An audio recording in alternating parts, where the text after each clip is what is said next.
আজরাইলকে চিনেছে? চিনে নাই। এখন আমি দেখলাম সময় আছে মাত্র 3 মিনিট।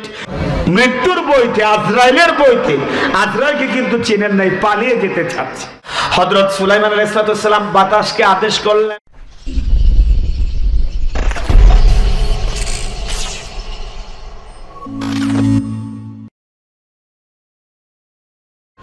হযরত সুলাইমান আলাইহিস সালাম একদিন চেয়ারে বসে আছেন, মন্ত্রী পরিষদ তার সাথে আছে, পরামর্শ সবাই বসলো। হযরত আজরাইল আলাইহিস সালাম সেখানে ছিলেন। তাফসীরে মাযহারি থেকে আপনাদেরকে শোনাচ্ছি। হযরত আজরাইল আলাইহিস সালাম যখন সুলাইমানের সাথে পরামর্শে বসা, হঠাৎ করে চোখ পড়ল সুলাইমানের একজন মন্ত্রীর দিকে, যিনি সুলাইমান আলাইহিস সালামের ডান পাশে বসছিলেন। আজরাইল সুলাইমান আলাইহিস সালামকে দেখে, আজরাইল সুলাইমানের ওই মন্ত্রীটাকে দেখে চোখগুলো বড় বড় করে ফেললেন। আর সুলাইমান আলাইহিস সালামের মন্ত্রী হযরত আজরাইলকে দেখে আরো বেশি ভয় পেয়ে গেলেন। কিন্তু মন্ত্রী জানতো না তিনি যে আজরাইল। জানতো শুধু হযরত সুলাইমান আলাইহিস সালাম আল্লাহর নবী। মন্ত্রী আজরাইলকে দেখে চোখগুলোকে বড় বড় করে ফেলেছেন, আর আজরাইল মন্ত্রীকে দেখে চোখ বড় করে ফেলেছেন। হযরত আজরাইল শাহ করে চলে গেলেন। তাফসীরে মাযহারের মধ্যে এই ঘটনা পাবেন। আজরাইল যখন চলে গেলেন, মন্ত্রী হযরত সুলাইমানকে বললেন, অনেক লম্বা কাহিনী সংক্ষেপে বলছি, ও সুলাইমান, ও বাদশাহ, আমি আপনার একজন মন্ত্রী, রাষ্ট্র পরিচালনার ক্ষেত্রে আপনাকে অনেক পরামর্শ দেই, সহযোগিতা করি। আজকে আমার এমন ভয় হচ্ছে, যেন মনে হচ্ছে যেন আমি আর বাঁচব না, আজরাইল আমার রূহটা কবজ করে নেবে। আজরাইলকে চিনেছে? চিনে নাই। ভয় পেয়ে গেলেন, মৃত্যু ভয়। এত ভয় লাগছিল, হযরত সুলাইমানকে বলছে, আমার ভয় লাগছে। সুলাইমান, আপনার কাছে একটা দরখাস্ত পেশ করছি। তিনি ছিলেন তখন ফিলিস্তিন, ফিলিস্তিন থেকে হিন্দ প্রদেশ, ভারত উপমহাদেশ। ভারত ওই হিন্দের মধ্যে একটা দ্বীপ ছিল। দ্বীপ ছিলেন তো, যেমন কুতুবদিয়া দ্বীপ, চতুর্দিক থেকে কি সাগর, মধ্যখানে স্থল জনবসতি, সেরকম একটা দ্বীপ ছিল হিন্দ প্রদেশে। তিনি মৃত্যু ভয়তে বললেন, সুলাইমান, আমি আপনার কাছে একটু কামনা করছি, আমাকে একটু ওই যে হিন্দ প্রদেশে একটা যে দ্বীপ আছে, আমাকে সেখানে একটু পৌঁছিয়ে দিন, আল্লাহর ওয়াস্তে আমার এই আবেদনটা গ্রহণ করুন। কে বলেছেন? মন্ত্রী। কে বলেছেন?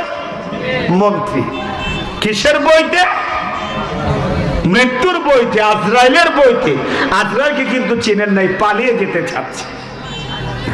হযরত সুলাইমান আলাইহিস সালামের মুজিজা ছিল অনেক।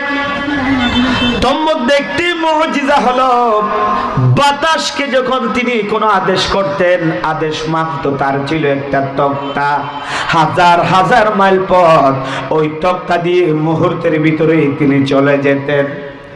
হযরত সুলাইমান আলাইহিস সালাম বাতাসকে আদেশ করলেন, ও বাতাস, আমার মন্ত্রীটাকে ওই হিন্দ প্রদেশের যে দ্বীপটা আছে, তিনি যেখানে যেতে চায় সেখানে পৌঁছিয়ে দাও। মুহূর্তের ভিতরেই তিনি সেখানে গেলেন। দ্বীপে যখন নামলেন, হযরত আজরাইল আলাইহিস সালাম সেখানে উপস্থিত। যে মানুষটা ওই মন্ত্রী দেখে ভয়তে পালিয়ে যেতে চাইলেন ওই দ্বীপে হাজার হাজার কিলোমিটার দূরে, সেখানে যখন বাতাস নামিয়ে দিল, ওই আজরাইল সেখানে কি উপস্থিত। সুবহানাল্লাহ বলবেন না? রূহটা কবজ করে নিলেন, আবার চলে আসলেন হযরত সুলাইমানের কাছে। হযরত সুলাইমান এবার বলে, ভাই আজরাইল,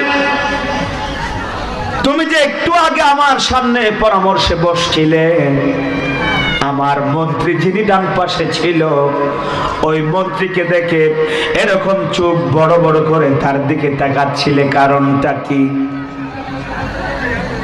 হযরত আজরাইল বলেন, সুলাইমান, তার দিকে আমি চোখ বড় করে আশ্চর্যান্বিত হয়ে তাকিয়েছি। কারণটা হলো আল্লাহ রাব্বুল আলামিন আমার কাছে একটা ছোট্ট মেসেজ পাঠালেন। মেসেজটা হলো আপনার ওই মন্ত্রীর জান কবজ করবার জন্য, রূহ কবজ করবার জন্য। কিন্তু আশ্চর্যের বিষয় হলো আল্লাহ রাব্বুল আলামিন আপনার ওই মন্ত্রীটাকে যে জায়গায় রূহ কবজ করার জন্য বলেছেন, হিন্দ প্রদেশের একটা দ্বীপে, এখান থেকে হাজার হাজার কিলোমিটার দূরে, অন্তত আপনার মন্ত্রীর সেখানে যেতে 4 মাস সময় লাগবে। এখন আমি দেখলাম সময় আছে মাত্র 3 মিনিট। ওই মন্ত্রী, আমি 3 মিনিটের ভিতরে ওই দ্বীপে কিভাবে রূহ কবজ করব সেটা চিন্তায় ছিলাম, যার কারণে অবাক হয়ে তার দিকে তাকালাম।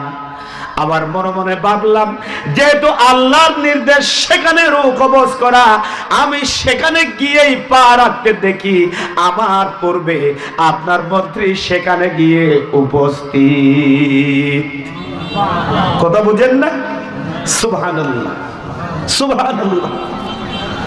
এটা বলার সাথে সাথে হযরত সুলাইমান আলাইহিস সালাম এসে দিলেন। আজরাইল বলে, সুলাইমান আলাইহিস সালাম, আপনি কেন হাসলেন? হযরত সুলাইমান বলে, আজরাইল রে ভাই, তোমাকে দেখবার পরে, সে তো জানে না তুমি আজরাইল, তোমাকে দেখবার পরে সে এত ভীত সন্ত্রস্ত হয়ে গিয়েছিল, ভয় পেয়েছিল।